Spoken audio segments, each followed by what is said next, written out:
राज्याचा अर्थसंकल्प मुख्यमंत्री देवेंद्र फडणवीस मांडण्याची शक्यता. अजित पवारांच्या निधनामुळे अर्थसंकल्प फडणवीस मांडण्याची शक्यता. 23 फेब्रुवारीपासून राज्याच्या अर्थसंकल्पीय अधिवेशनाला सुरुवात होणार. राष्ट्रवादीत उपमुख्यमंत्री पदासाठी हालचाली सुरू. प्रफुल्ल पटेल आणि भुजबळांनी सुनेत्रा पवारांची भेट घेतली. उपमुख्यमंत्री पदासाठी सुनेत्रा पवार यांचं नाव आघाडीवर. सुनेत्रा पवारांना उपमुख्यमंत्री करावी लोकांची इच्छा. लोकांनी व्यक्त केलेली इच्छा मी सांगितली. नरहरी झिरवाळ यांची माहिती. तर दोन्ही राष्ट्रवादी एकत्र आल्यास चांगली गोष्ट, असंही केलं वक्तव्य. राष्ट्रवादी काँग्रेस पक्षाच्या राष्ट्रीय कार्यकारिणीची लवकरच बैठक होण्याची शक्यता. राष्ट्रीय अध्यक्षांच्या निवडीसाठी पक्षाच्या राष्ट्रीय प्रमुख पदाधिकाऱ्यांना बोलावलं जाणार. जयंत पाटील, शशिकांत शिंदे आणि अनिल देशमुख यांनी घेतली सुनेत्रा पवारांची भेट. पवारांच्या राष्ट्रवादीच्या मोठ्या नेत्यांकडून सुनेत्रा पवारांची भेट. अजित पवारांकडील खात्यांबाबत राष्ट्रवादी पक्ष आज फडणवीसांना पत्र देण्याची शक्यता. राष्ट्रवादीलाच खाती मिळावी असं मागणी करण्याचा अंदाज. दादांकडे क्रीडा उत्पादन शुल्क आणि अर्थ खात्याची होती जबाबदारी. सुनेत्रा पवारांना उपमुख्यमंत्री करावं. सुनेत्रा वहिनींना उपमुख्यमंत्री केलं तर सुनेत्रा अजित पवार हे नाव कायम राहील. समर्थकांच्या भावना. दोन्ही राष्ट्रवादी एकत्र येण्याबाबत आता सर्व पवार कुटुंबाने एकत्रित येऊन निर्णय घेण्याची केली मागणी. सुनेत्रा पवारांना उपमुख्यमंत्री आणि राष्ट्रवादीचा राष्ट्रीय अध्यक्ष करा. राष्ट्रवादीचे उपाध्यक्ष सुरेश घुले यांचं सुनील तटकरेंना पत्र. तातडीने बैठक बोलावून ठराव मंजूर करा. सुरेश घुलेंची मागणी. अजित पवारांनी दोन्ही राष्ट्रवादी एकत्र येण्याची इच्छा व्यक्त केली होती. निवडणुकीनंतर आपण एकत्र येऊ असं वक्तव्य दादांनी केलं होतं. राष्ट्रवादीचे प्रवक्ते अंकुश काकडे यांची प्रतिक्रिया.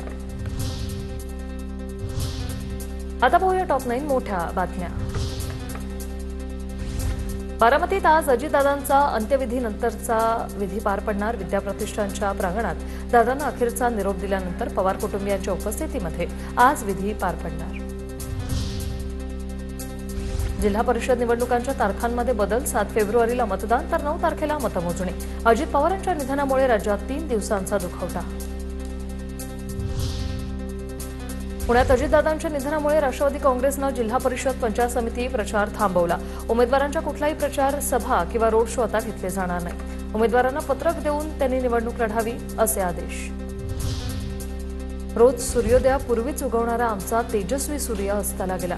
रोहित पवारांचं अजित पवारांसाठी भावनिक ट्विट. सर्वसामान्य माणसांचे ऋण पवार कुटुंब कधीच विसरणार नाही. रोहित पवारांकडून ट्विट करत भावना व्यक्त. अजित पवारांच्या पायलटनं शेवटच्या क्षणी प्रतिसादच दिला नाही. नागरी हवाई उड्डाण मंत्रालयाचं प्रसिद्धीपत्रक. विमानाचा कंट्रोल हवेतच सुटल्याचं सीसीटीव्हीतून समोर. अजित पवारांच्या विमान अपघाताचा AAIB कडून तपास सुरू. विमानातील ब्लॅक बॉक्स ताब्यात घेण्यात आल्यानंतर सर्व टेक्निकल रेकॉर्ड्स, ऑपरेशनल तपशील, घटनास्थळावरील तथ्याचा तपास होणार. दृश्यमानता कमी तर सीसीटीव्ही फुटेज इतकं स्पष्ट कसं? राष्ट्रवादीतील ज्येष्ठ नेते यावर का बोलत नाही? अजितदादांच्या अपघातावरून सुषमा अंधारे यांचा सवाल. अजितदादांच्या निधनाचा धक्का सहन न झाल्याने समर्थकाचा मृत्यू. नाशिकच्या दिंडोरीतील कट्टर समर्थक सुदाम बोडके यांचं हृदयविकाराच्या झटक्यानं निधन. ठाकरेंच्या शिवसेनेला विरोधी पक्षनेते पद न देण्यासाठी नव्या कायद्याचा घाट.